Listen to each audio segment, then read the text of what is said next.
এমন একটা লোক, যে লোকটা কিনা আমাদের কথা বিবেচনা করে, আমাদের কথা মাথায় রেখে তিনি সৌদি আরবে ইউনিভার্সিটিতে শিক্ষকতা করতে গেলেন না।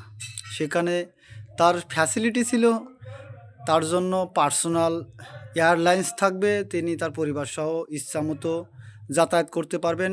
আহ, এমন ব্যবস্থা তারা করতে চেয়েছিলেন, তিনি সেটা করলেন না। আমাদের ভালোবাসার জন্য, আমাদেরকে সেবা করার জন্য তিনি কিন্তু এই কেশবপুরের মাটি মানুষের টানে কিন্তু থেকে গেলেন।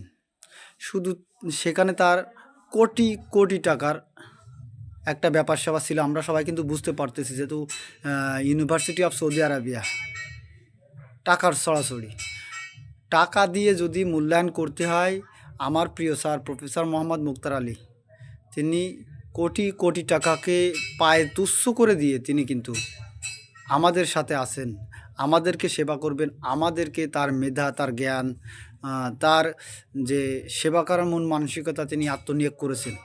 আমরা তাকে কেমনভাবে, কেমন করে তার থেকে আমরা দূরে সরে যাব? আমরা সবাই একটু ভেবে দেখব। অনেকেই বলতেছেন, অনেকের এই কেশবপুরে অবদান আছে, অবদানকে অবশ্যই স্বীকার করব, কিন্তু আমাদের স্যারের হিসাব করলে তিনি যে লক্ষ কোটি টাকা বিসর্জন দিয়েছেন, সেটা কি টাকা না? সে টাকা কিন্তু তিনি চাইলেই ইনকাম করতে পারতেন না? সেই টাকাগুলো বাদ দিয়ে প্রত্যেকটা গ্রামে, প্রত্যেকটা শহরে, এই কেশবপুরে, এই বাংলাদেশে তার ছাত্র, তার যে মেধা, তার সব কিছুই কিন্তু তিনি আত্মনিয়োগ করে দিয়েছেন।